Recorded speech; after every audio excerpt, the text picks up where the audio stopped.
All right. So thank you for joining me again.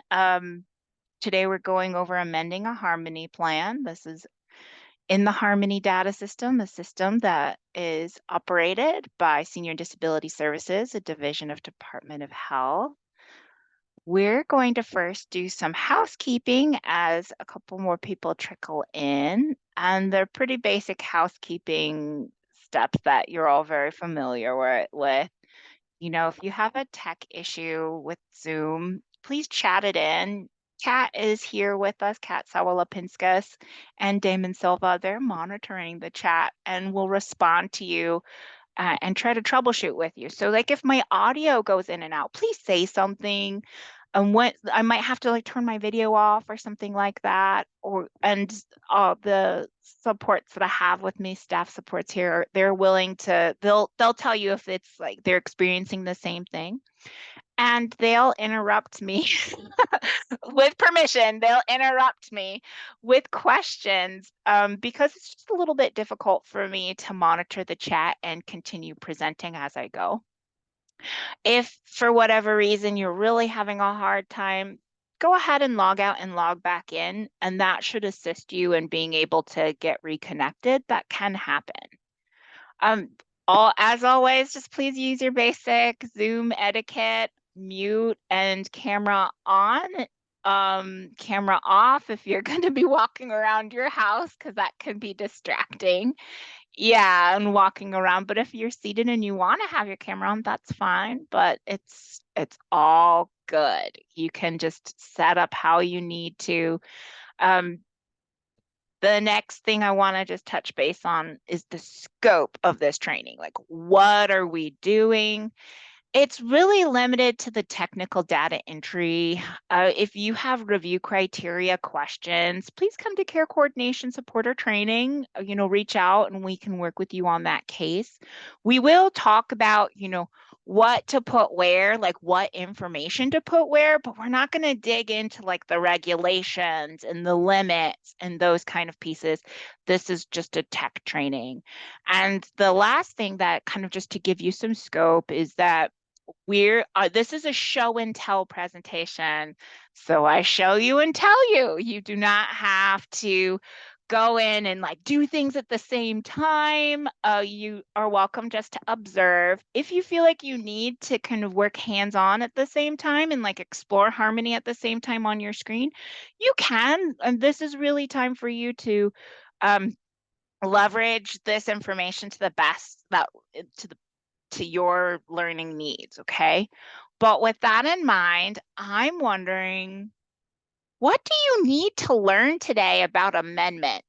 And this is a loaded question. So if you're like everything, that's fine. If you don't have anything off the top of your head, that's okay too. You're welcome to chat it in or just unmute yourself and just, lay it out. If there's any particular piece of information or struggle with amendments that you've encountered that you're just not sure how to navigate, we hope to kind of address that for you.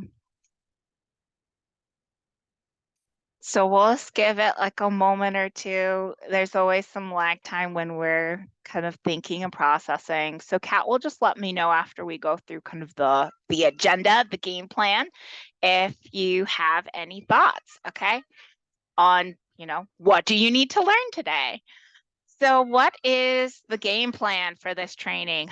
Well, we're going to talk about what you need to get started in making an amendment, and then we'll talk about factors on duplication. That sounds so ominous. It's really just, what do you need to think about when you're about to duplicate an old plan and make it into an amendment?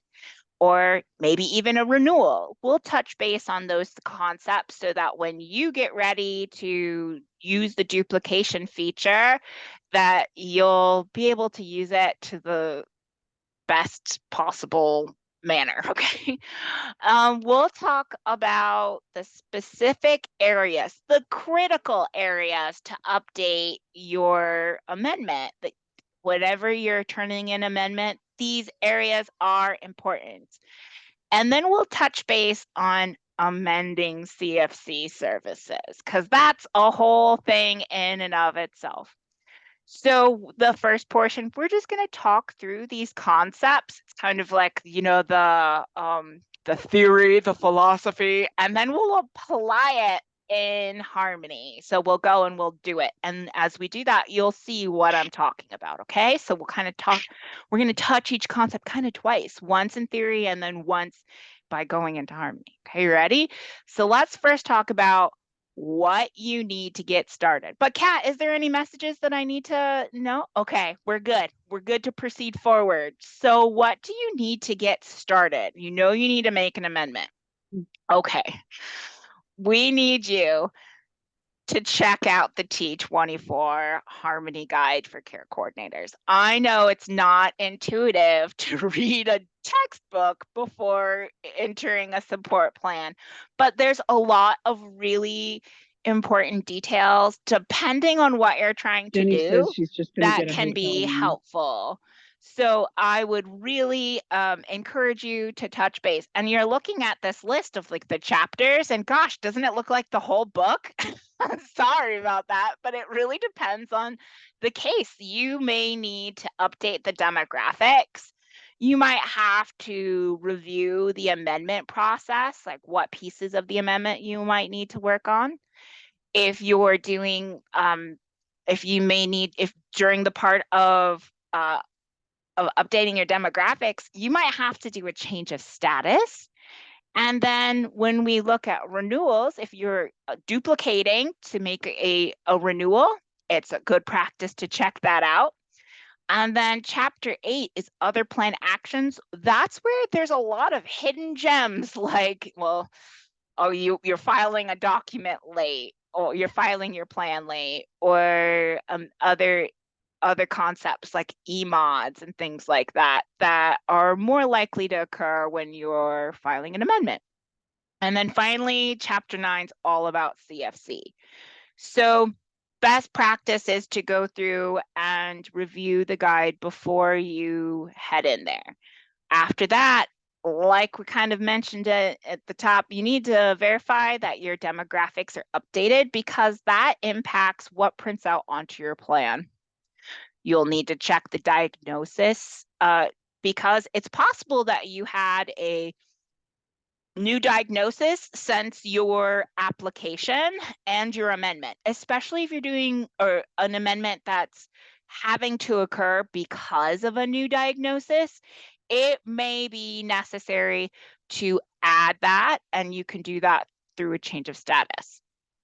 We also encourage checking the medications, but it's optional. Why? Because it's not always the best use of your time. You put in all of the medications at application, and then during the assessment, assessors do work with that content, and they may duplicate it or adjust it, and then it prints to the support plan. SDS recognizes it's a lot of time to manage that when the assessors change it.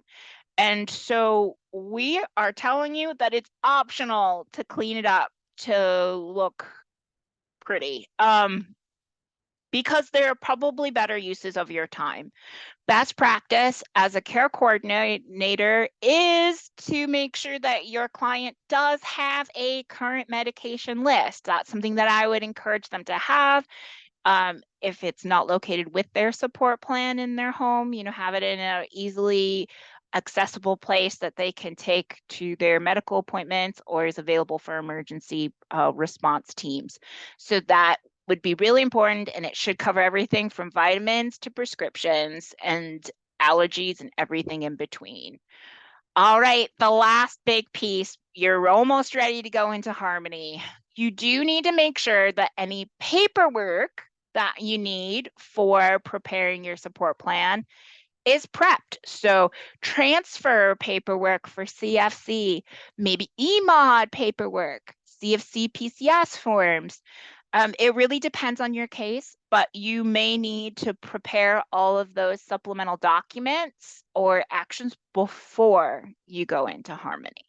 Okay, so you got everything ready to go, and you're you're about to go into Harmony and you're going to duplicate it. We'll go through the technical steps of how to duplicate, but I want to first talk us through some thoughts of which plan should you duplicate? That's a really critical question to ask yourself because you have two choices. You could always choose the most recent version, right? What was last approved, that could be the version that you choose. However, there are times when you might need to choose the cleanest version of it. And when I say clean, I mean that it has the least amount of changes to it. So when we look at amendments, typically we take the most recent and amend from there. But when you're duplicating for renewal, you may want to take your original support plan, the last renewal, and duplicate that. It really depends on how many amendments went all the way through. And you would maybe choose that if you had tons of providers shift and change and you need to delete a bunch of them. It may be wiser to take a previous version that doesn't have that much content. It's your discretion. It's just something to consider so that you can optimize your time. Okay, so if you're not sure, you can always come talk to us in office hours and we can give you a little case consult and help you figure out, well, which one should you use to go from there.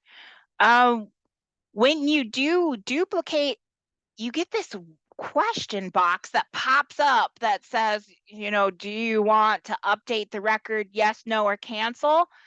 It does impact your plan start dates and end dates, and we're going to take a closer look at that. But I want to just alert you of that. When we get to it, we'll look at it a little bit more. There are different times when you might choose different answers, but when in doubt, if you're not sure, select no. Okay, so if you're not sure what to do, no is always the safe bet. But if you do select yes, whenever you're renewing, that can be a helpful tool. Or excuse me, when you're going from a renewal or initial to an amendment, hitting yes would be fine. But there are other times when it may not have the desired actions that you want. So we'll talk a little bit more when we get to that spot. So this is a classic question that SDS gets is, well, how much should be updated when we do an amendment? Do we need to update the entire personal profile, like just redo the whole thing if we're amending? No, you really only need to update and document the changes that impact the amendment request. So if you have changes to natural supports, like family members are changing their abilities to support, that would be something that you would update in the personal profile.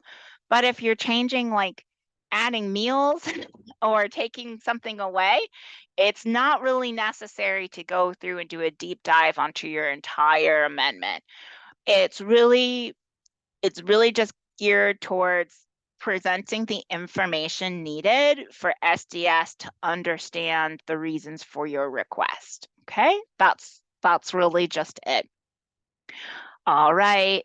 So the critical areas to update when we go into Harmony for an amendment, you're going to work in the plan information area. So that's where we have our plan type. We'll select the reason for the amendment. And this is a big one. Your plan dates will stay the same on an amendment. There's a different area for effective date. But when you submit an amendment, it's like it's effectively making that amendment the plan. So you keep the plan dates the same. The previous initial or renewal is completed and it's no longer the most recent record. It's going to be that amendment. So keep the plan year the same. You'll put the effective date on the plan details form, and I'll show you where that is. The next big critical area is plan services, where you'll be adding new services. Maybe you're requesting more, reducing a service. You might have plan service splits. And a planned service split may be that you're requesting more of a service. So you end date it and then add a second service with the increased amount for the rest of the year. That would be a split that you would see. Another type of split may be ending a provider and starting a new provider. The units stay the same, but the providers change. So when you look at the snapshot of the year, the service never really adjusts, but the two separate plan services for the two separate providers are listed. There's also the element of ending a service, like if you had a new provider. And the big thing with that to know is that you should never delete a service during an amendment because it's the snapshot of the year. Don't delete it, just end it and leave it there. When you renew, you can delete and clean those out. So it's only the active services that are being renewed. Another one that is kind of tricky is indicating when a service was never used, that maybe you initially requested it and then you just don't use it for whatever reason. And so as you amend and you're moving somewhere or something like that, you want to discontinue the service and indicate that it was never used. You would zero out the units for that plan service. And in order to do that, you have to have at least a 2-day window. Oh, when we've encountered a lot of folks that are like, on January 1st, through December 31st, but we never used it. So they try to set it for January 1 to January 1. The system won't take it. You have to have it from January 1 to January 2. And then you can go to the total units and zero it out. And that will zero out your service. Total units are always up for editing, and you can leverage that as needed for fixing oddities and how it duplicates, or if you need to zero it out. Last big area to update when you're doing an amendment is the plan details form. That's where you get your start date, which is the effective date for the amendment. You have an amendment checkbox, which gives you a window that you can type in. Essentially, it's the summary of what's changing on the plan that goes on the cover of the support plan. And then you would update the information that would impact approving the request. The last, theory that we're going to talk about is amending CFC services. So the type of services that the type of service impacts how to amend. So for support plans, that's where you would amend PERS, chore, targeted case management, or skills building. If you need to change PCS, CFC, that's an amendment to a service plan. So we have our support plan and our service plan. Service plan is for just PCS, CFC, PCS. That's where you would amend that. And your support plan covers the other CFC services.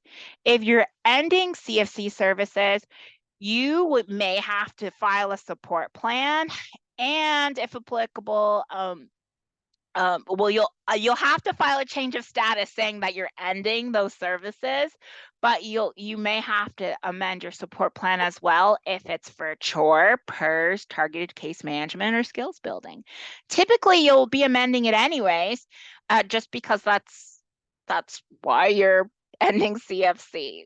So if you were with me last week, we did an initial where someone had CFC services and they were living independently in their home with services such as chore. And this week, we're amending that support plan so that they're moving into a group home. So we're going to be ending CFC services with this training today.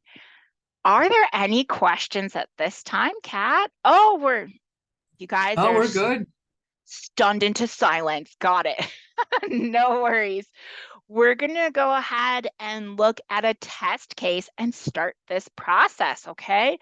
we're going to take a break at the top of the hour because, gosh, the stuff is a bit boring and you might need some coffee. I know I might. And we can go from there. If we get really tight to the end of the training and I don't get through every single piece of the plan, it's okay. But we're timing on this, it usually works out. Okay, so let's go ahead and open up a Harmony, and I'm in a consumer's record. It's a test case. Okay, so it's not real. It's kind of scrambly. If you kind of are looking intently at my screen and you see like a variety of different names, it's because really we've been scrambling this case for quite a while. So don't worry too much about the content. Really just focus on where we're doing certain things, the location of these different file menus, okay? So let's recap on what did we need to do before we got started on the plan. Have to update the demographics, check the diagnosis, and maybe the medication. So you have those three pieces. That's the prep work for your support plan so that when it prints, the content is accurate. You don't have to do a change of status for demographics if you're just going to turn in the plan. The only time you would need to do a change of status for demographics would be if it's not related to the support plan, like you're not filing a support plan anytime soon, like they just move and there's no change to services. It would be fine to put in a change of status demographic update. In this case, I'm going to skip all that. We'll pretend there's no changes needed for this area, and I'm going to navigate to the Plans tab. And before I do, I'll be honest, guys, I was in here as a reviewer earlier, so let me make sure I'm in the right role. And as a trainer, I have a lot of magic powers, so sorry about that. So I'm the care coordinator, and now I'm going to go into the case that I was working on.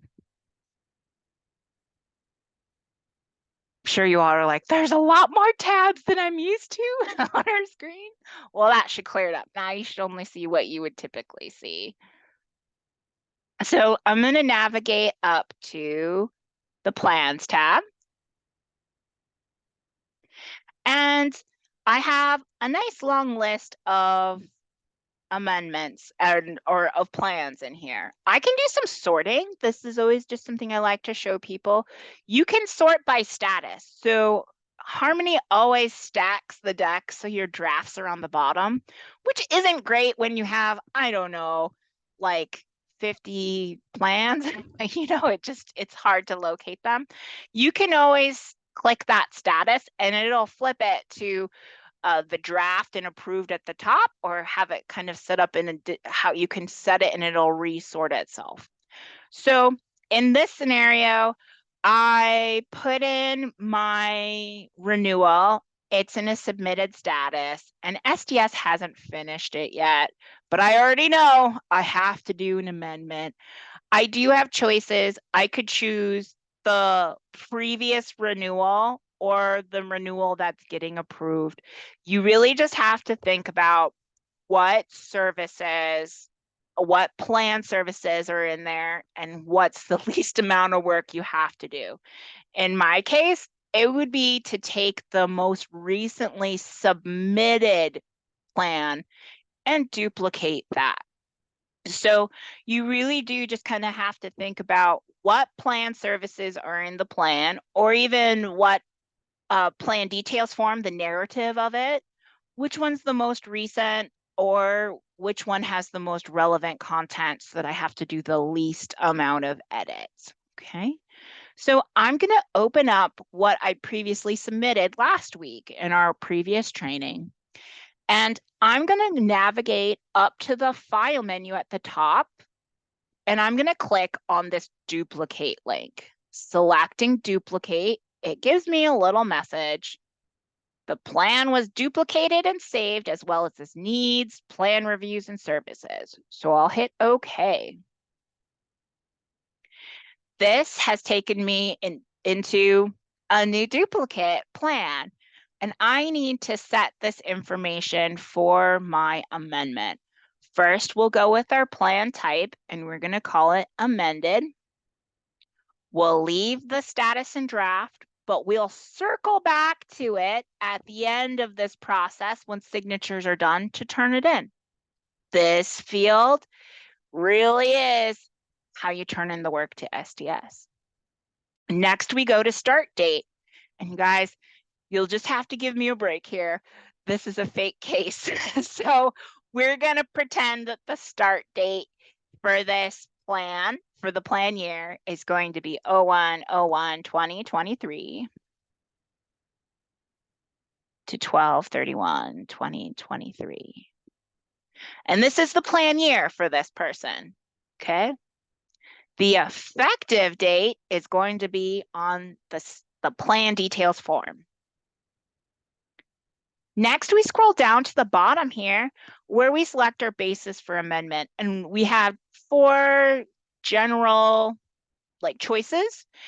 And I can select that I'm changing the provider. Oops, let me hop back down and make sure it jumps around. Sometimes you have to see why did it jump around? So I have my change provider selected, and I can use one arrow to bring that one over. But if I needed to change my mind, I could click it back. I may also want to select consumer choice. They're choosing to change they're choosing to change their services. From here, we have requested action for the amendment, and there are quite a few selections that you could choose if you scroll through. But in my case, I'm going to be adding a new service. We're moving into a group home. This also means that we are going to be decreasing a current service, right? Because we're going to end a bunch of stuff. So that's actually, I can say, removal of a service. And, just use your fast judgment on what is effective. These are just broad categories. If I forgot to add, to put in addition of new provider, it's not a deal breaker. This is just really a data tagging feature, just kind of be able for SDS to do some assessment on what are the main reasons for people to amend? And so it's not a big deal. Can just keep moving forward. So now that I've completed my plan details, I'm actually going to go up to my file menu and save my plan. And this is where this window pops up. Remember where I was like, yes, no, or cancel? What does this even mean? Well, it's asking, do you want the plan service start and end dates to be updated to reflect the plan start and end dates? Sometimes when you this sometimes will not work. I'll lay it out for you. If you select yes, it every time, no matter what, it will sometimes fail you. And the reason for that, are you ready? Is that it will only change if the original plan dates are the same from the last version. Meaning that for an amendment, you could hit yes and it'll update and it'll be fine. Okay, so that's it. Really, this tool is best used on amendments. But typically when you're amending, you really don't need to change all the dates all that much, but you can if you need to. In this case, I'm just going to hit no, and no is always the safe bet. So hitting OK.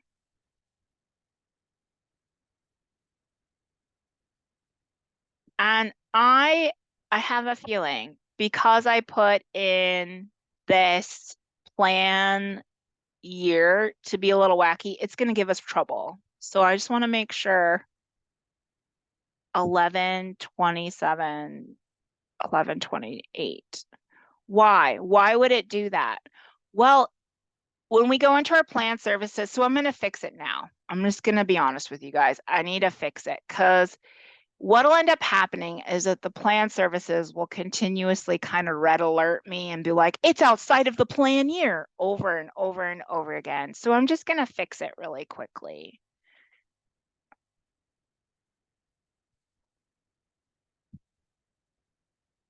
And you're like, would it really though? I mean, it's kind of in the same, trust me, it will red alert the whole time. And everything we go into, it'll give us a big, this is wrong. Is that helpful? Yeah, because then you're like requesting services outside of the plan year. Reviewers won't let it pass through. So it is actually a good thing. Okay, so I should be able just to save. I'll probably get that same question again, but I'm just going to hit no. We're good. I'm now moving to plan services. And let's take a look what's going on. Well, hot diggity dog, I don't have any weird decimals. That's a good thing. If I had like a strange decimal in here, like it's 14.256321 or something like weirdly specific, just go into the total units and clean it up. You can't like Medicaid doesn't do partial units like that. It's either a unit or it isn't. So if for whatever reason you have some strange decimals, please go into the service and update the total units to be accurate. In our case, we're going to be adding our group home service. So let's go into the plan service and add it. So to do that, I'm going to go to the File menu and I'm going to add the plan service. And we're going to say that our person is moving into their new group home on May 1st. Let's just keep it simple. And so I just need to change the start date. So 05/01/2023 through the rest of the plan year. I'll next click into Region Program. See if it'll do it. There we go. Sometimes Harmony has that Friday feeling and is a little slow. That happens to all of us. It's not you. So we're going to scroll down to the region that our client is located in, where they would be receiving the service, and we're going to select the waiver for the group home. So our client is an APDD client in Anchorage. We'll next move to our service code, and you can change it as you need to if you wanted to go by service code or service type. I like leaving it at service type, and then I'm going to scroll down to residential habilitation and hit search. Now I have a couple of different choices. I have ResHab family home, ResHab group home, and then I have the acuity versions of that, as well as supported living. I'll select group home. And then I move to the Harmony Provider ID.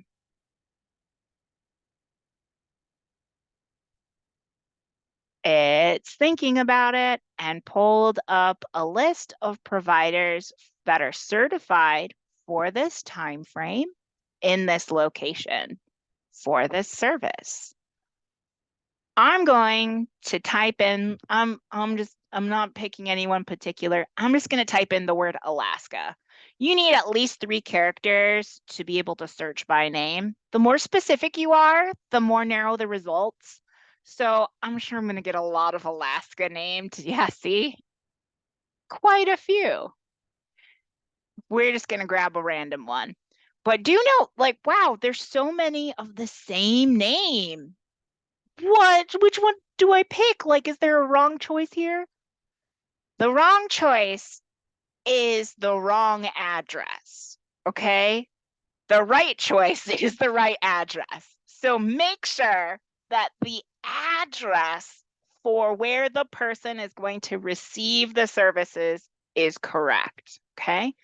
Look at the address. Don't worry about all these numbers over here on this side. Select where you can tell that that's the location. This is especially important with some of our larger providers that have like 8 locations. Pick the location your person's going to be residing in. That takes us down to the units per period. It's when you make the selection for other services, keep track of the unit type. So this is a daily service. So our units per period, we're going to choose 1. And then we're going to make sure that for the period, we select calendar day. So it calculates from the start of the service to the end of the plan year. Next, we go to describe weekly frequency and duration. So this is how often is the service delivered in a week? And for how long? Well, this is a 24-hour service, so that's pretty self-explanatory. But when we have other technical services, like with seasonal usage, where it's like more in the summer or less in the winter, you might have to really break this down into very technical dates, times, units per periods in that time frame, okay? So in this one, we're saying it's a 24/7 service. Next, we come to describe how the service meets the needs of the individual and the person's profiles. So really the best way I can describe this is, how is this service going to be person-centered and meet the needs of the person? Okay, how will it meet their unique needs, what they have going on in their life? The expected outcomes is the delivery of the service. So this top part is about the needs. The bottom part is the delivery, okay?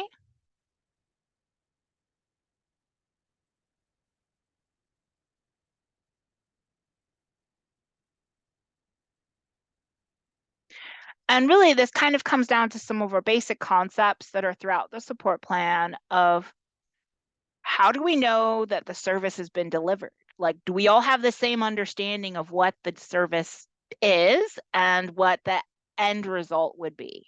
Okay. So in different services, that has different meanings, and for different people, it could mean different things. But remember, this is a legal document, so you want everybody on the planning team to have the same understanding of what the service is. We next come down to our conflict of interest questions. Do any of our providers for the service reside with the recipient? Yes or no? Are any of these providers related to the recipient? Yes or no? If you select yes, it's okay. This is just where we're just clearing the room here, cleaning, like making sure that if there is a conflict of interest, that it's documented. So, you can say the cousin works in the group home. And it would, you'd put in the person's name.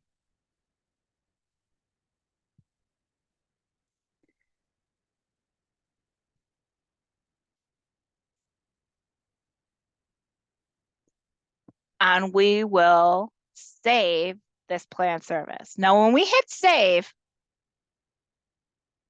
let's see, sometimes it'll stop you and be like, there's something wrong. And that's okay. In this case, everything was all good.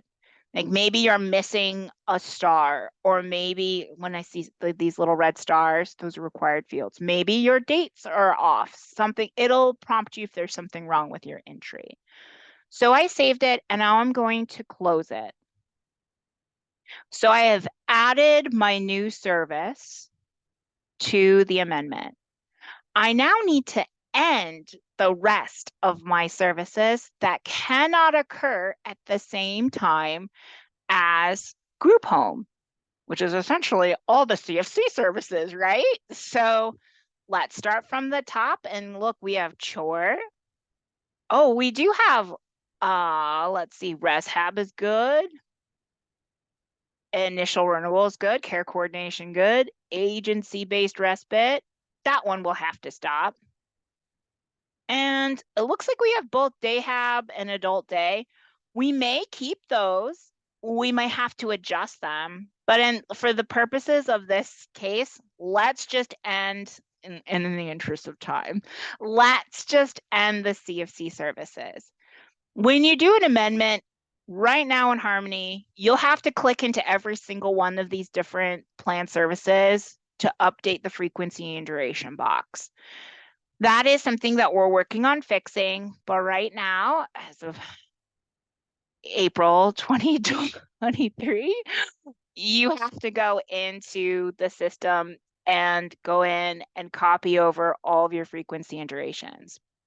But we can end date all of these services that we need to, and we'll have to go in and fix their total units for what was used. How could I end date them all in just kind of a list view? I can use a bulk update tool.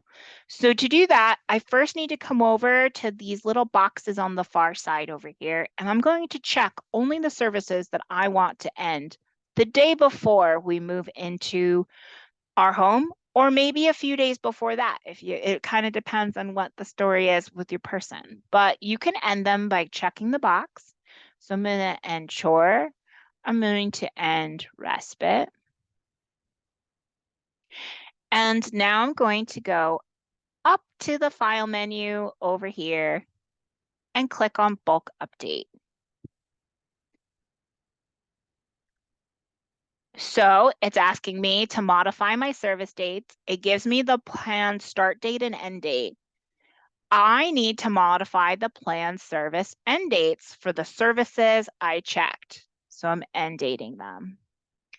And my client's moving in May 1st. Let's just keep it simple. Oh, and we'll set our calendar here. So we're going April 30th. And I'm going to apply the date change. Okay. So I applied the date change to chore, and I applied it, where'd it go? To respite. And look at that. Wow, it gave me like a weird decimal. That's not great. You should go in there anyways and put in how many of those hours or days were actually used, okay? So, because it's just auto-calculating it for the time frame. Your client and their natural support may have used all of their respite. We don't, like, the system doesn't know. Only your planning team and the provider know. So you will have to go into the respite. It already end dated it, but if you have a different total unit than what it auto-generated, you'll put that in. So let's say that they used 10 days during this period of time that they had the service. You should connect with the providers and ask them, how much was used for this time frame so that you can have it accurate. And look at that. See, it didn't carry over this information. I'm just going to keep it simple and just make sure that we have something in those boxes for now. One of the best practices you can do is use the worksheet that we have, the support plan worksheet, and kind of capture that information in a Word document so that you can copy it into these areas, and I'll have to do research and be like, what did I put in last time, and go back and forth. It may just be handier for you. Of course, you do what works best for you. So I'm going to file, save, and close the plan service. So that's how we would adjust a total service. Perhaps in this scenario, we never used adult day. Like, we never used it for whatever reason. It just never happened. This is the example where I would set it to where I have at least one day of the service, right? So 11/28/2022 to 11/29/2022. And in this case, you know what? I would give some context.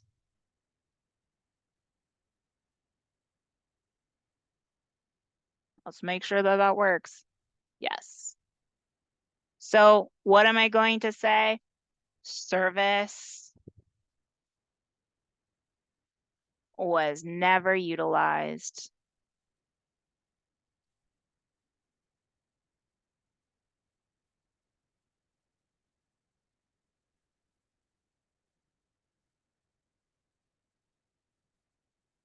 And in the questionnaire on the renewal, I would give some context to that. So that's like your pro tip as a provider, as a care coordinator. If you're ending a service like this and you had a zero out, when you do your person-centered questionnaire and they ask like, were the services delivered according to plan? This would be an instance where I would say, no, we thought we were going to do adult day, and then the providers like building like was not functional for me, whatever the story is, and put it in. All right, so I'm gonna save and close the plan, or excuse me, the planned service. All right, the last thing that I would suggest that we kind of look at is if we have a rate split. So if we're requesting more of a service, or we're changing providers. So let's just change our day habilitation provider and have a different provider. So in this case, I'm going to actually go into it instead of using the bulk update tool and leveraging that like whole menu item. I'm just going to go into the original Dayhab provider, and I'm going to end date it for when I'm doing a provider transfer. Maybe I'm changing it when the person moves. It doesn't, that would make sense, right? Because we're really shaking someone's life up when they move into a home. A lot of things change. So we'll end date this for 04/30/2023. And it'll auto calculate like remember, it just like will create its own like total units based on what it thinks you used. Not accurate. Make sure you talk to the provider and verify like what did you use, and they'll be like, actually we used 490 units. Like that's what we used. That might be what they have. And so then in frequency and duration, you'd copy over your original content that you had in the overview or in your worksheet. And then I would give some context of ending the service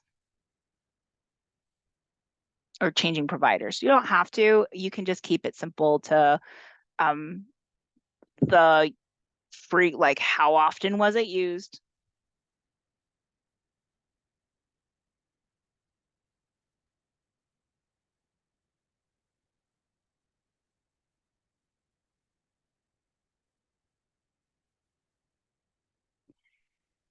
And from there, I'm going to save, and I'm actually going to use this feature of save and add a plan service because I'm now going to add my new Dayhab provider. So it auto creates the start date, end date for the plan year. I'm going to change the start date, just the start date, to our May 1st date. Because we're going to carry this through to the end of the year. We'll select our regional program code, Anchorage, APDD, service code, and maybe we're changing Dayhab from group to individual. Like you could have some adjustments like that happen. So we'll go to one-to-one. We'll select our provider. Whoops. Oh, I really messed it up there. That was like my typing got it all wild. I'm resetting it back to name, Alaska. Oh, That happens to me all the time. It's one of those fastest finger thing where you have to slow down and kind of do it twice sometimes. slow down to go That, fast is what that you're happens all saying. the time. Slow down to go fast. Got it. All right, so I'm just gonna grab one of these providers. It's okay. And then the units per period, we're thinking about the units for Dayhab, we think about it in weekly. Most services are weekly. So when we calculate, let's just keep it simple and say that it's 10 hours of Dayhab week, so 40 units. The period is going to be weekly and it auto calculates it. Not like doing the solid math right now, but you should check because that might not be right. Our weekly frequency and duration, how often and for how long, how this will meet the person's needs, and how the service is expected to be delivered. We also have our conflict of interest questions. And you can tell I'm just kind of going fast here so that we can get to other areas of the plan. So I'm not doing a lot of real life kind of examples. So I'm going to save and close the plan service. And that would be an example of a split. So what have we done in this area? We added a new provider for group home.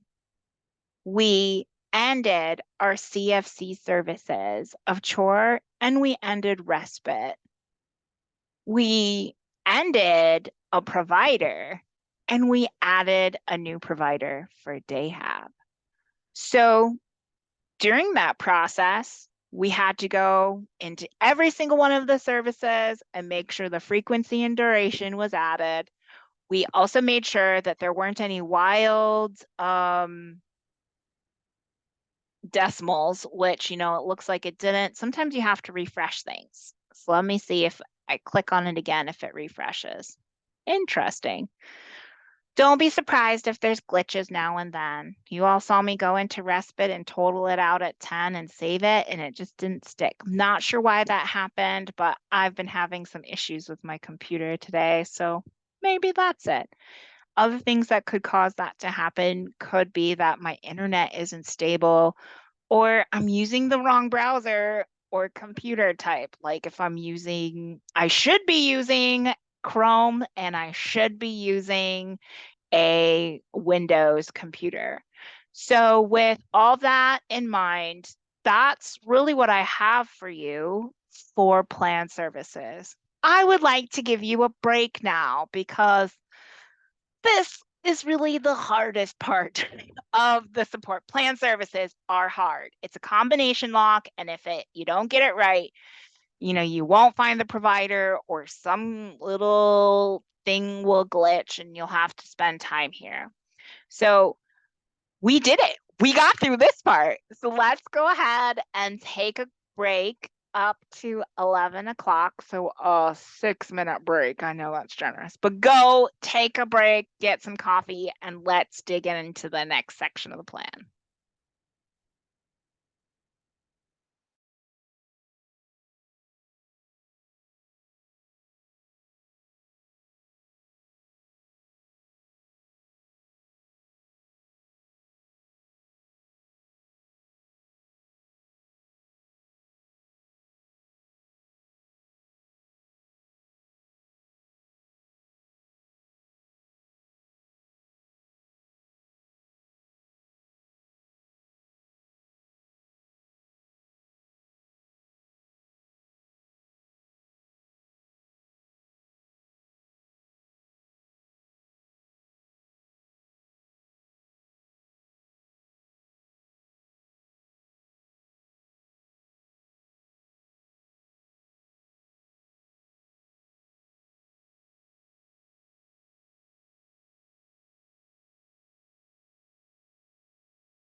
All right, Kat, I didn't see any questions in Nope, there. no questions.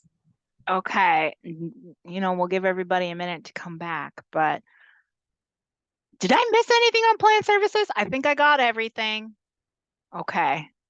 I thought I did, but you never know. There's just a lot of information here, guys. So we'll just take it as we go. And these trainings, they really can't capture every possible situation. That's why we established office hour for you, because sometimes you just need that hands-on assist with these pieces because pretty technical. All right, where am I in this process? Well, somewhere along the lines, like I was practicing good HIPAA and I like hid my screen, I guess, and now I need to pop back up my plan. I do have a couple of windows open, and the trick to finding the right window that you were working in is that the window that's always furthest to the right in your web browser, that's Harmony, that's the window you were last working in. And it's really good practice to close windows as you go because you want your web browser to stay active. That Harmony can tell you're continuing to work in it.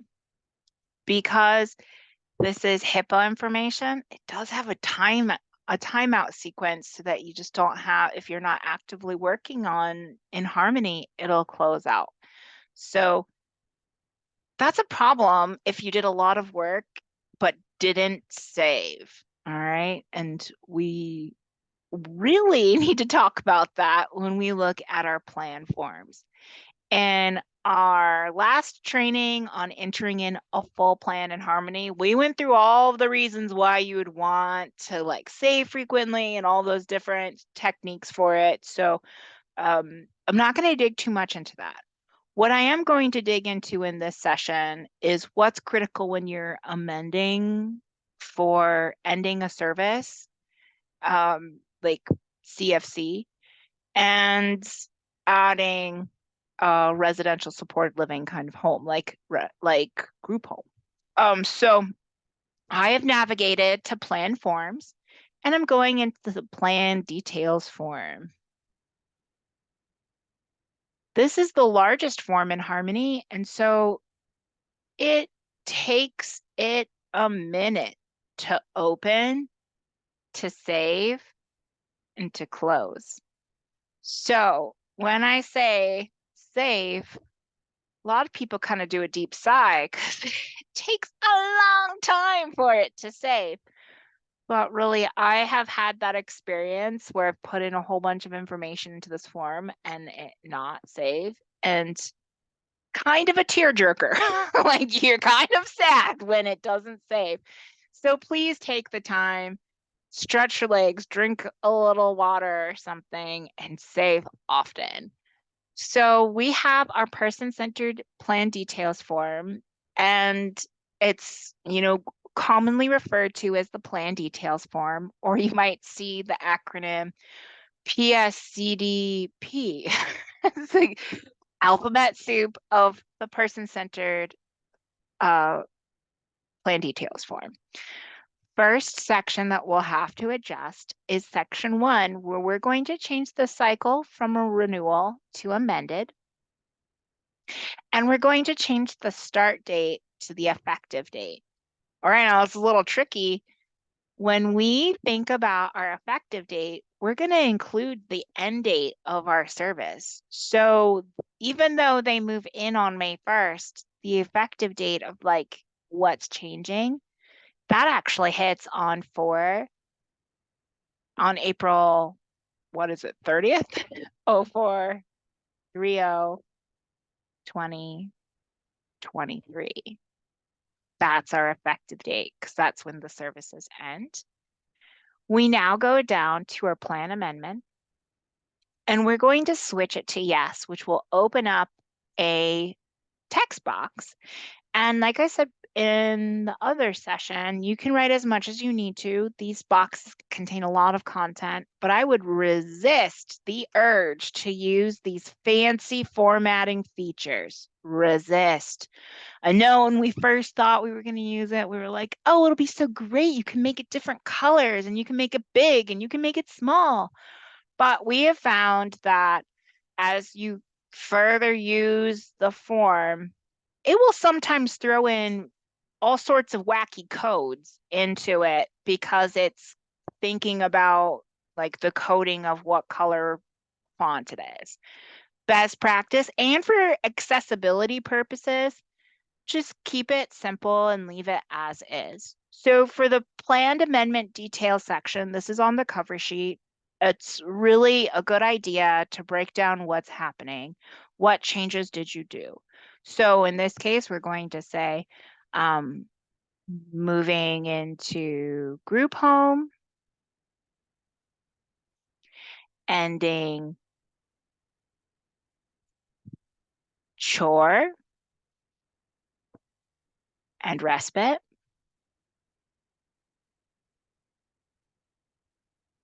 And, oh, I forgot. And we had adult day.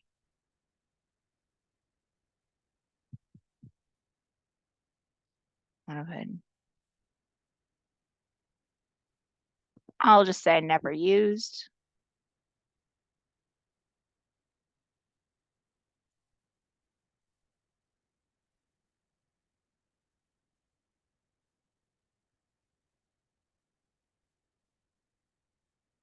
So that's kind of the full scope of what I did in plan services. Depending on the context of what's going on with your client, you might have to give more narrative. Like it really just depends on what's going on. Like it's one of those things where it depends on what's happening with your case and how much of a backstory you need to give for the amendment. Now from here, I'm going to scroll down and most of this information stays the same. So I'm sorry if this makes you a little dizzy, but I'm just going to do the slow scroll, okay? Acknowledging that we have our legal rep is going to stay the same and our emergency contact would stay the same. We have not applicable for school and employment, but if we did have that information, we would make sure that the contacts would be the person you would have that you would let know if someone wasn't going to be going to school or to work. That takes us to our stopping point of section 2. Best practice is to hit save every time you hit a section.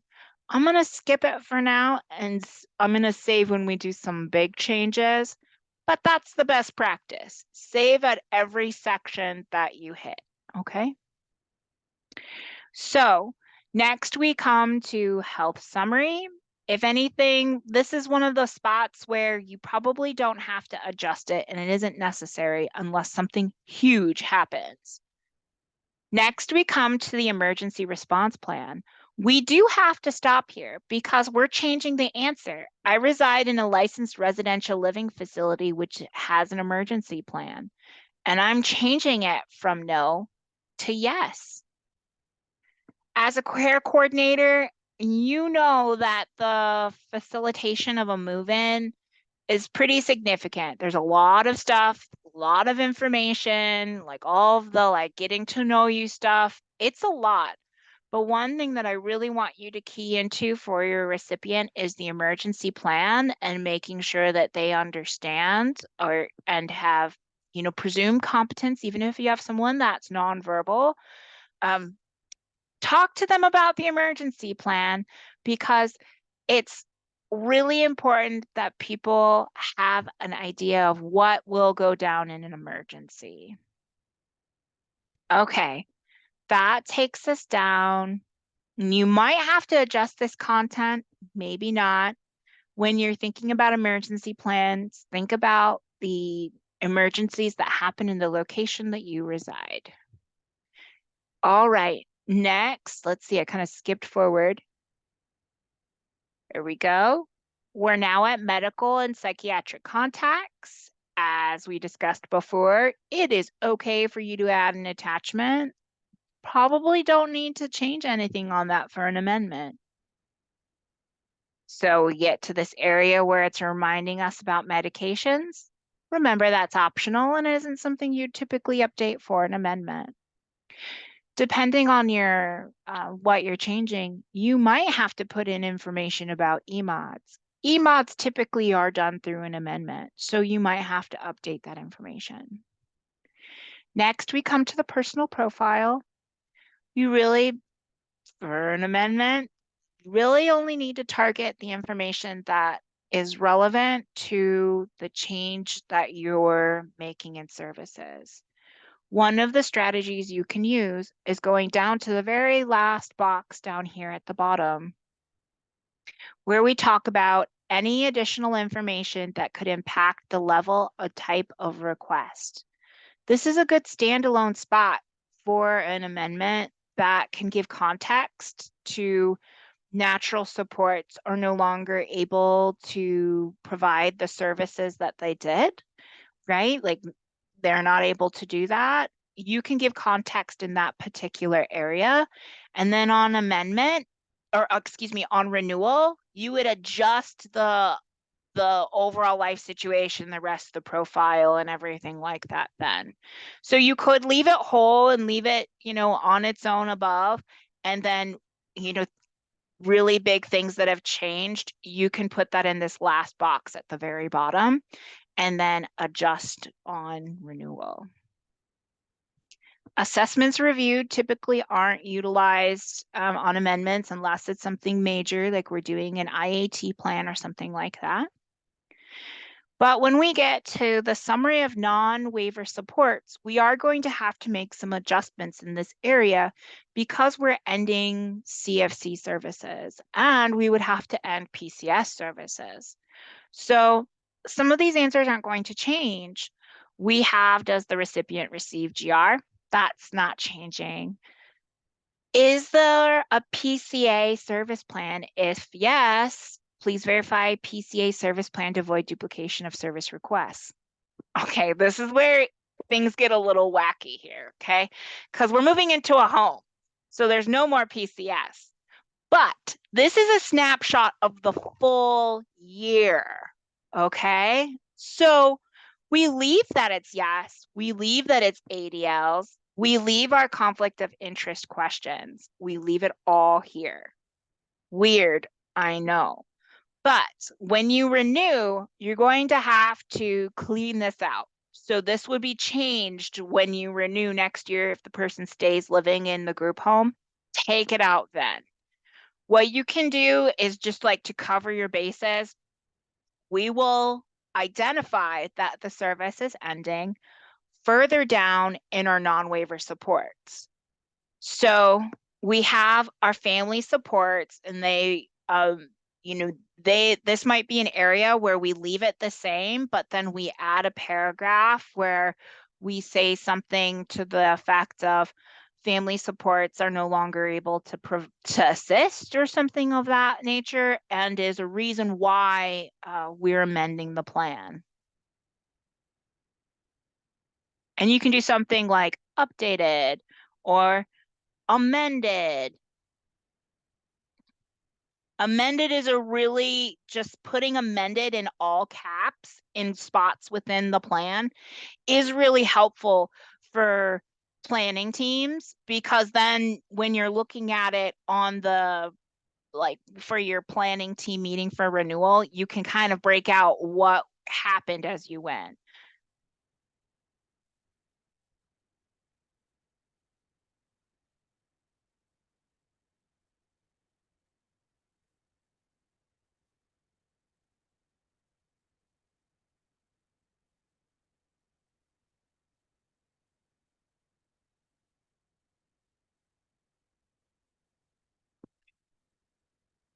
And, if you give a big kind of explanation in the personal profile in that other reasons to consider box, you don't have to do it over and over and over again.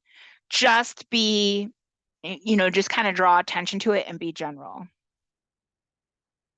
So we're leaving the rest of our services like regular Medicaid, physical therapy, speech therapy, but here we are at our personal care. And it's a CFC service. We have our PCA, we have our units per week and the frequency and duration, the total service duration for exact weeks, and how the service meets the needs of the person.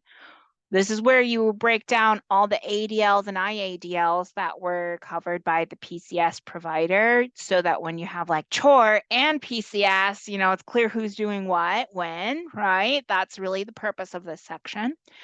What we have going on here is that we're ending the service. So we're going to just put that in caps.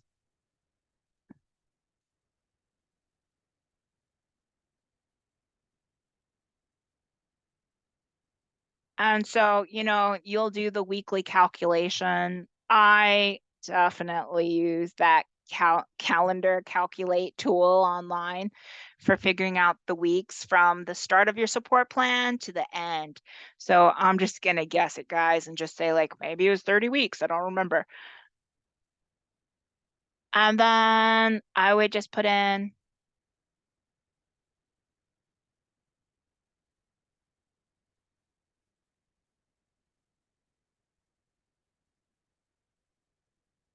and that's sufficient enough to indicate that you are ending PCS on the support plan.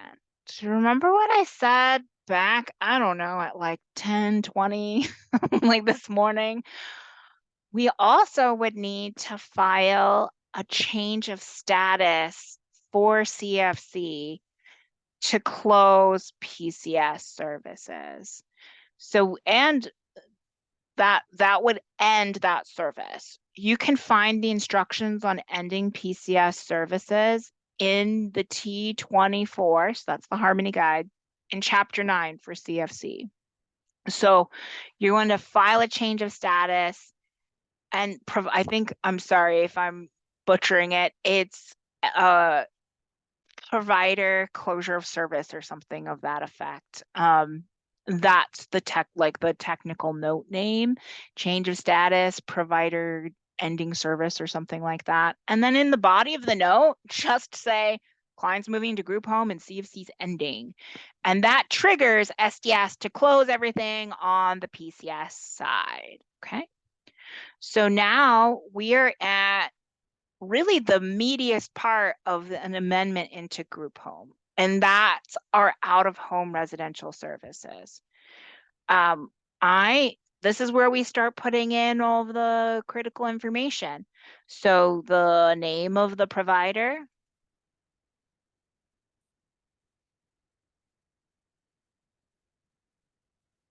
the administrator's name, the office phone number, the cell phone number of the provider, the fax number,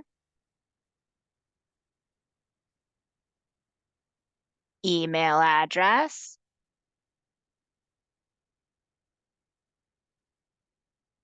street address. And when we say street address, this is where like we have had confusion.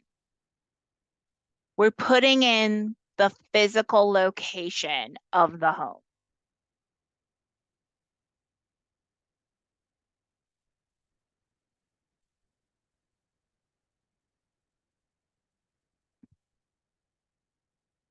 And then the city, state, zip code, and our admit date.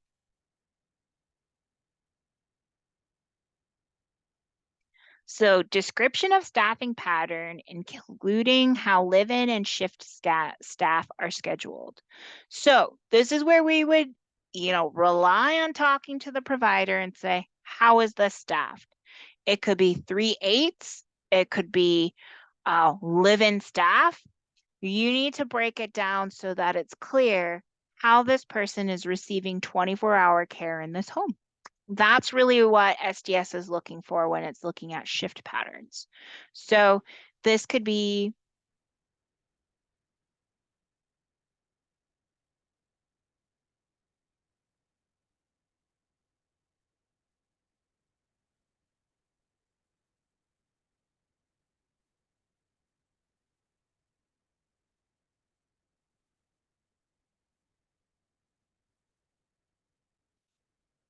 And talk to them about what that looks like with the provider.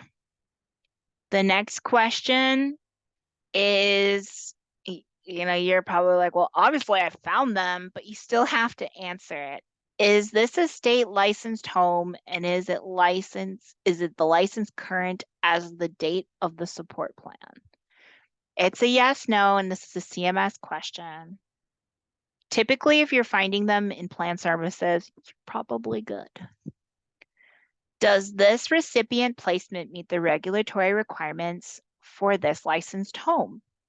This one is really for you, care coordinator, to do the talk with the provider. Your client's not going to know this. They really won't. And sometimes the providers don't know it either because they're like, yes, we want to help. Yes, I like this person. We'll bring them in. But you do have to ask them, like, okay, what are you certified for? And what waivers can you serve?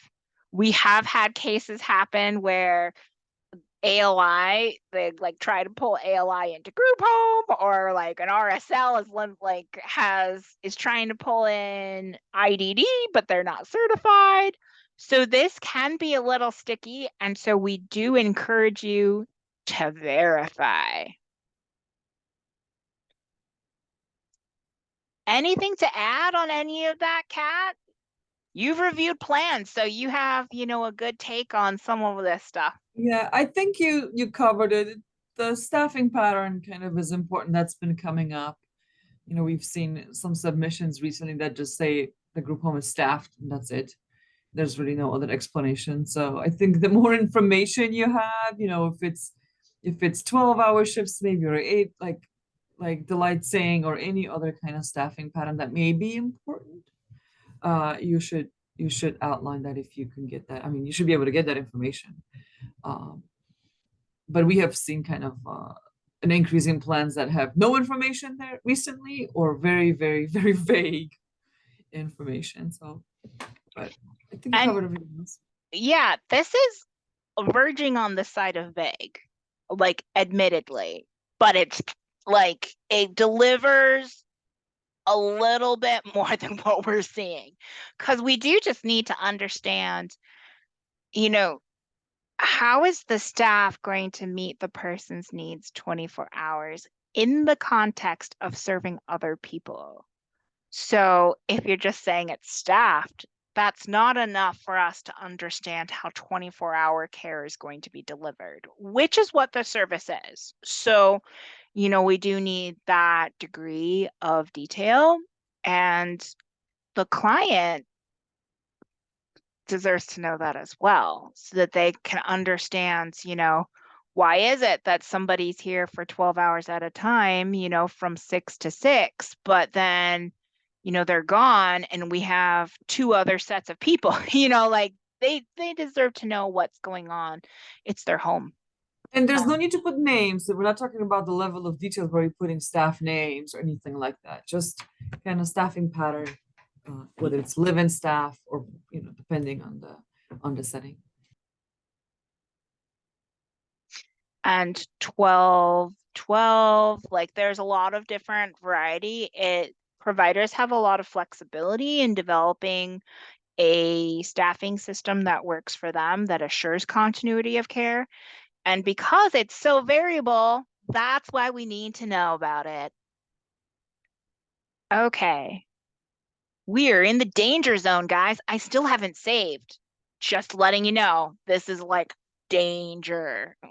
Probably should save. I'm gonna roll the dice. You can laugh at me if it's a mistake. All right, that takes us to needs.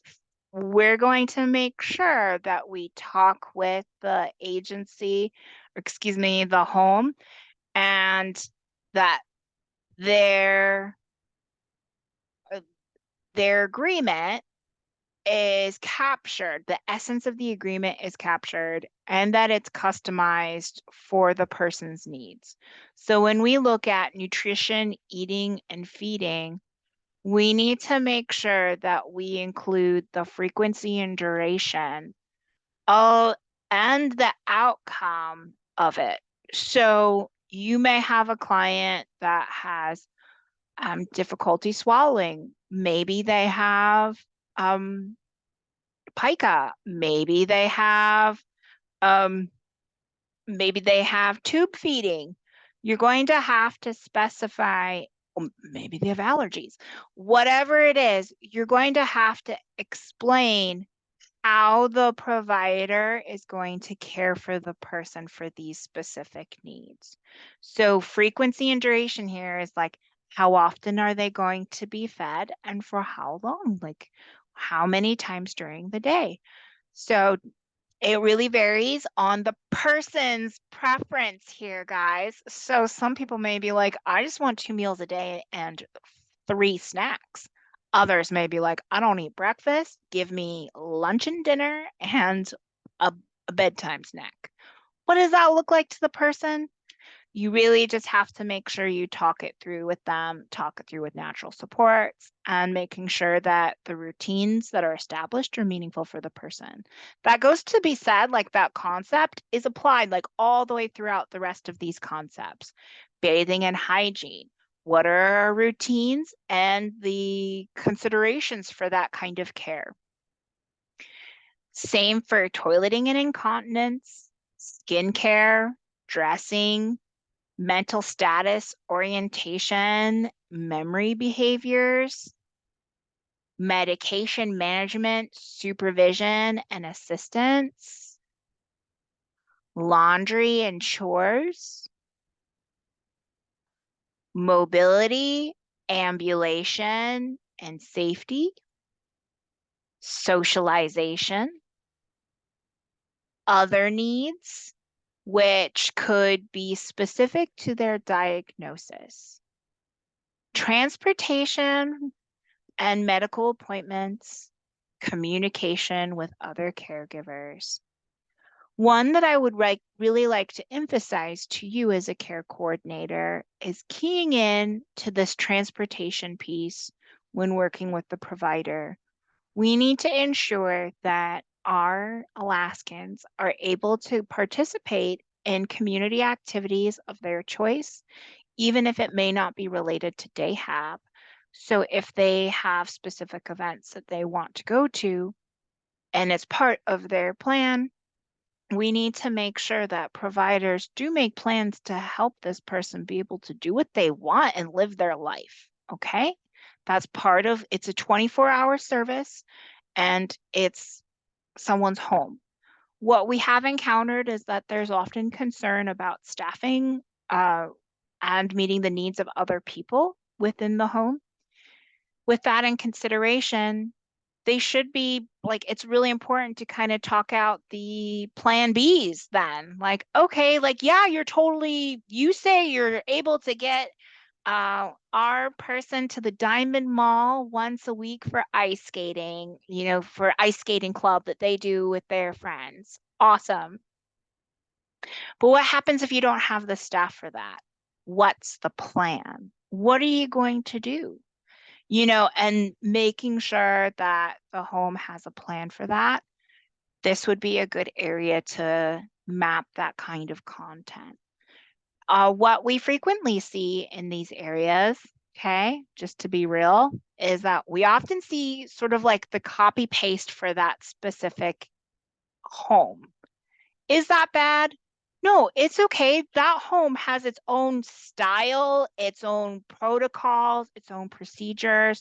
It's okay to take their like approach and put it and paste it into the plan. But what's really important is that you make sure that it's customized to your client.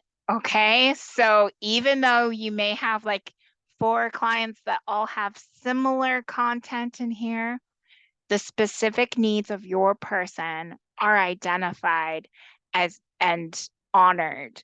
And that's really critical in creating a support plan and a good home fit for your client. Okay. So I know I didn't type a lot of stuff in here. Like, we're not going to worry too much about that. We've got a bit more to work on, so don't worry about it. But that does take us to our planning team. So things that we talked about the last time. The backup care coordinator is always listed on here, but they don't print out to the plan. One thing to remember is that you do need to leave everybody on the amendment, leave everyone on the planning team that was there before, leave everybody there, even if they're ending, and add the new people, okay? Add the new providers because everyone will have to sign off. Everybody that's ending their services have to sign, and everyone that's starting a service has to sign. So really on an amendment, it will be more about adding a team member than clearing it out. On renewals, you may have to remove the previous planning team members, like especially for, in this case, we had like a day hab provider that we ended. They sign on this amendment, but when you renew, you would take them out of the planning team. Okay, so it's pretty straightforward. All you have to do is put in the team member's name, Anna Awesome, their role, and you can put in that they're an HCBS agency, their agency name, Awesome Home, their phone number, and I'm putting in the cell phone number, and their form of participation. We'll go ahead and say it was video conferenced because that seems to be how we do a lot of business these days. All right. We would also make sure we'd add the new HAB provider and keep everybody else on there as needed. So this is it. I'm going to save. Best practice would be to save every section, okay, as you go through. And you can see that saved really fast for Harmony. Wow. But sometimes it takes a long time. Okay. So I'm going to close this now. I'm going to close the plan form. And I'm going to navigate to needs and goals. Typically on an amendment, you don't need to build out needs and goals or change them all that often unless you have a new provider for a HAB service or for group home. You might have to add them, but you would never put in an amendment because there's been a change to goals and needs, like unless it's like major change and we're like requesting more services or new critical behavior has occurred and we are now going to acuity. If you have something like that, then yeah, it would be natural to file an amendment because it impacts the service. But routine adjustments to your goals, objectives, and interventions to progress the person closer to their personal goals and to independence and inclusion, you don't need to file an amendment for that. You can document it within the planning team, have everybody sign it and hold it on record and submit on renewal. In this case, we have some things going on that we're going to have to manage for needs and goals. What would we need to adjust? Well, group home itself probably has some goals and objectives and interventions that need to be documented for this person to live independently and continue to do skill development. So you might have to add goals and objectives in that context. I'm not going to go through and like add a series of goals, objectives, and interventions because we did that last time. What I am going to do is call your attention to to two concepts. One, when you are connecting a set of goals, objectives, and interventions to a new service type. So maybe I am connecting some goals, objectives, and interventions that are in DayHab to group home. I'm connecting them to it so that you see them across in both areas and they apply to both services. To do that, I would actually go into a goal and I would go into the service link. So in this case, I would make sure, maybe it was in 1-to-1 was the original. And then I'm adding it to looking Reshab, group home. So in doing this, okay, in selecting it like this, it's going to take all of the needs, goals, objectives, and interventions and copy them to both service blocks of all the providers for this service. This can be good or this could be bad. It really depends on what you have going on with your case. You may not want to do this because the goals, objectives, and interventions are specific to the environment that they're being delivered. So rehabilitation is in the community and group home is home environments. So you may not ever utilize this linking process where you have the same exact matching sets, but you might for a critical behavior. Okay. Like I referenced pica earlier, which is when you eat things you shouldn't. They're like not healthy for you, and you're compelled to do that. The objectives and interventions, what staff does to coach someone to avoid or discontinue that practice, would be beneficial to have it the same across all environments. That would be an instance where I would use this linking process. Best practice is for behaviors. So that's something I wanted to show you. Next, this one's pretty a really big concept and it can get so very, very messy. Harmony prints out your goals, objectives, and interventions based on the service, not the provider. So we had a transfer of providers. This means that under both service blocks, all of the goals, objectives, and interventions that are tied to that service type of DayHab one-to-one goes to both of them, no matter what. Deep sigh there, guys, because this can be really confusing. Different agencies have different approaches and they may tweak the objectives and interventions or have very specific approaches. So you might have to go in, and I'm just going to save and close this goal. You might have to go into each objective and clarify which objective belongs to who, which agency works on that objective to clarify the difference. Doing that, it can be as simple as putting in the agency's initials in the objective. So if I have a goal of independence in home setting, and I like that's probably like a group home one, but let's look at one, we'll just go with it. Don't worry too much about the content. Don't stress about what we have for the goals, objectives, and interventions. What I do want you to really key into is that when we go into that goal, if there are changes, this is big.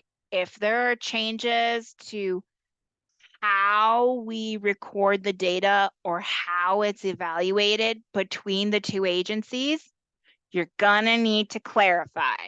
So if we have objectives are reviewed and they have a different approach, one agency has a different approach than another, you're going to need to break it out and list both on the support plan.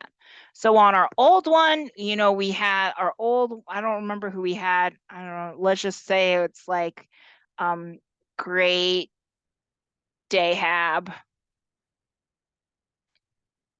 is an agency, and this is how they approach it. And then I think we had like Alaska Dayhab. You might have to put their information there. It really depends. It really depends on what's going on. Typically, they kind of have generic enough that it fits both, but I'm just trying to caveat for you that you might have to make these kind of adjustments. You'll have to look at what was the previous provider's content and what the current provider's content is, and make sure that it's meaningfully the same. If it's different, you need to split it out so that it's really clear who's doing what. Okay. And so that practice may need to happen when you look at the objectives themselves. So when I go to the objectives, I might have, this sequence of objectives. I have 1, 2, 3, 4, 5, 6, 7, 8. I have 8 of them. 4 of them might be for one agency and 4 might be for another. You really can't like remove them or anything like that. In an amendment, you can clarify for it. When you renew, you can change. Um, Again, it's okay if things are pretty much the same. It's okay to do like, well, how can I say this? Kat, would you say that it would be fair that they could do a like written document update on some of these and file with support plans? It kind of depends. It really does. Right, it really depends. You can, but It's not pretty. We'll just say that this is not a pretty we place. know, our viewers know, We are providers know, aware, they're aware.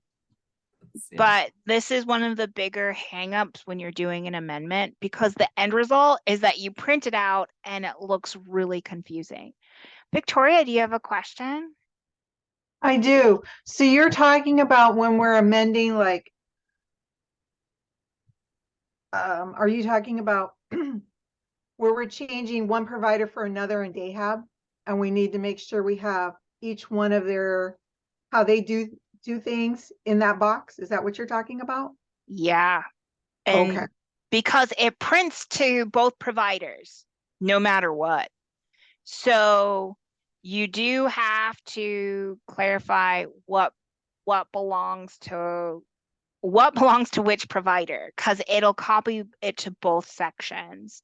So you need to mark, if this objective is for Alaska Dahab and this objective was for Awesome Dahab, you would need to make sure that they were marked because both will copy over to Dahab one-to-one. So it is tricky. And that's really the trickiest part of amendments and needs, goals, and objectives is when it does that phenomena. Yeah, but we recognize it's tricky and we are working on different approaches. So hopefully in the near future, it'll be a little bit easier to manage. Okay. Yeah. So that takes us to like final wrap up, okay? Like where we've done all of the form filling outing and we're now ready to start printing and circulating for signatures. So we'll go back up to the plan information and the first step is to actually go up to the file menu and save and validate the plan. This is a cross check of some basic like undisputed rules with regulations. Maybe it's maximums, like regulatory maximums, providers being certified, or conflicting services, like not like you can't have CFC and group home at the same time. And when I hit save and validate, it immediately told me there was an issue. This is expected on this type of an amendment because remember, it's the snapshot of the full year. There are going to be conflicts. So it's okay that it failed validation. You can look at it, and when I click view validation, let's see if it'll let me. Oh, my pop-up's blocked. So it didn't let me go into it. But you know what? That's all right.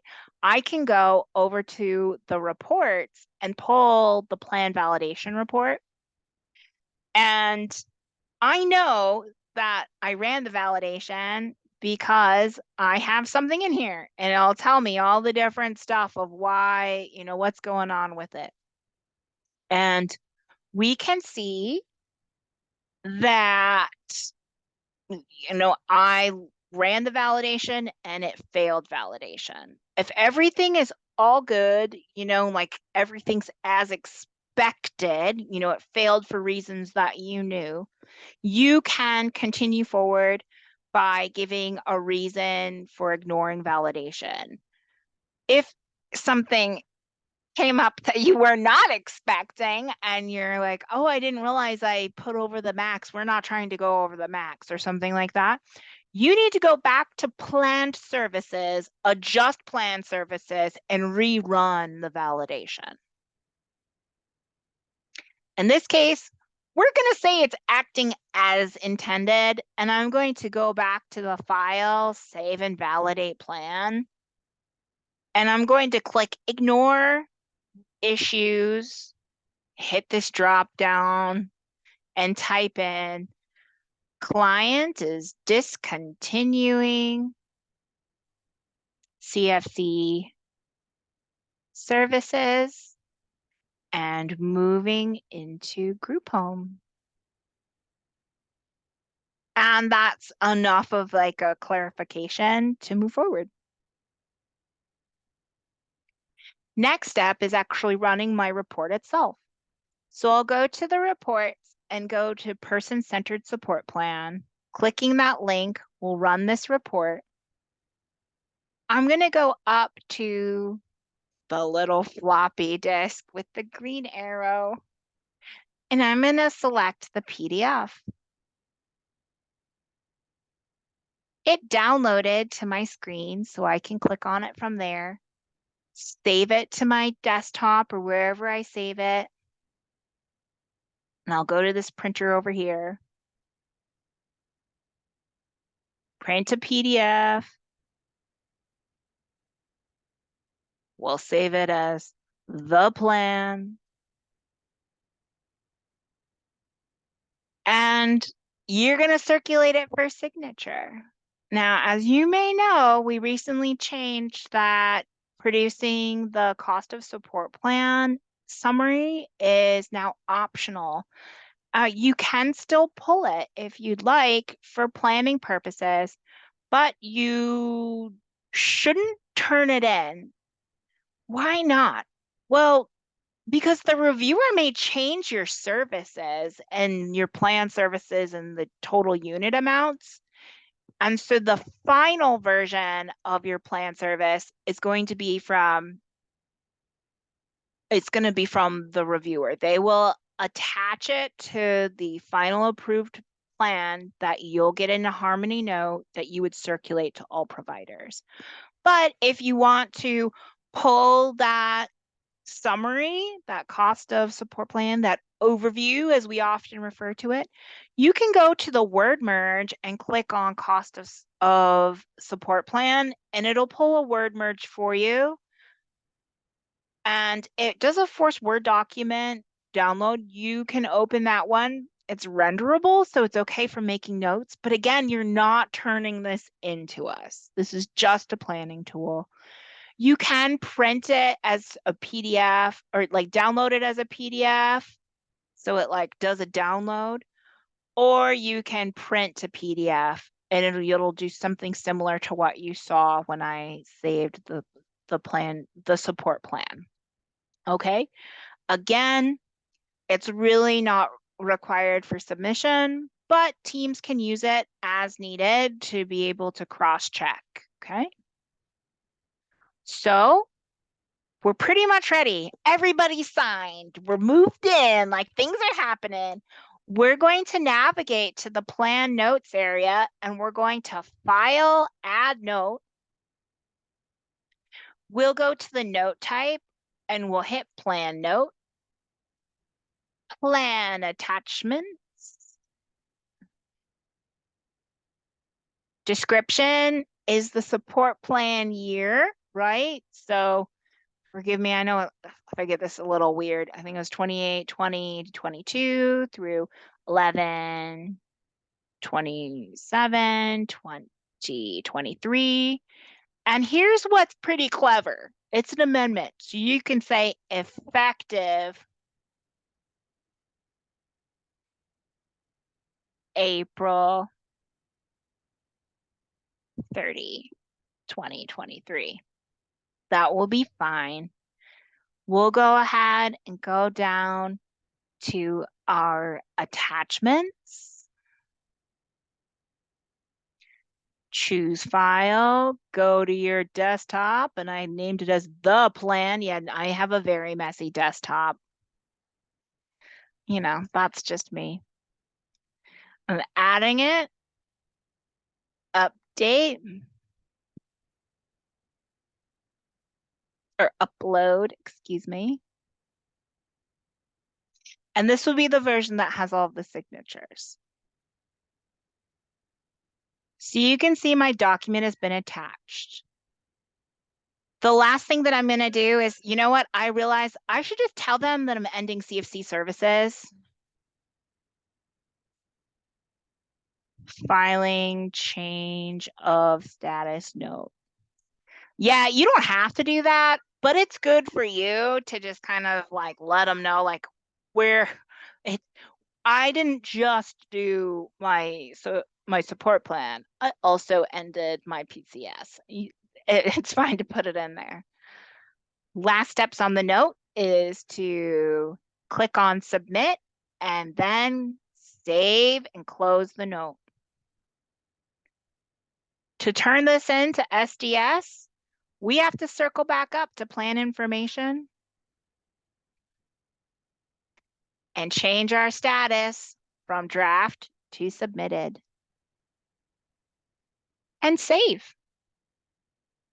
Close the plan. So I've submitted my support plan. The last thing that I would do to make sure everything is good, and oh my goodness, it closed me out of everything. By the time I get it back together, we'll be done with our time. So I'm just going to remind you that again, that the change of status note would have to be turned in, and that's the subtype provider discharge of service closure. So that would be what you would turn in to end CFC services. What if you need to amend CFC, like CFC PCS? You'd actually file a CFC 01, which is an amendment to service plan. Amendment to service plan. So always remember that CFC has a service plan, but your support plan, unless it's CFC only, is usually the waiver. It's going to be the waiver. So you have CFC service plan, waiver support plan. Your waiver support plan is where you would amend PERS, chore, targeted case management, and skills building. And the service plan is where you would amend for more or less hours, or you would close off the service by filing a change of status. That's what I had to share with you today.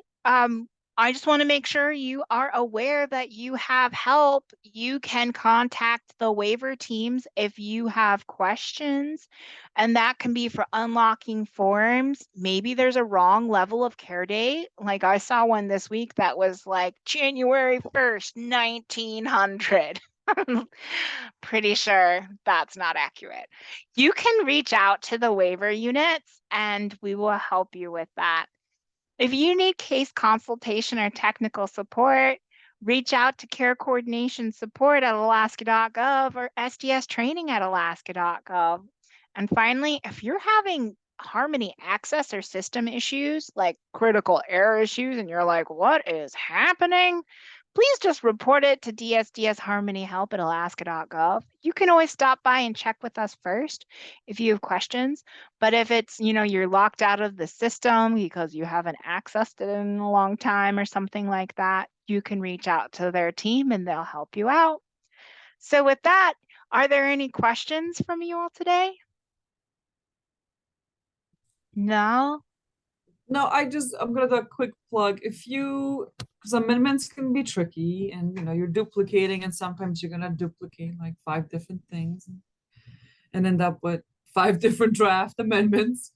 Don't feel bad if you want to reach out to either the review teams or me or training to have us delete those because you won't be able to delete them.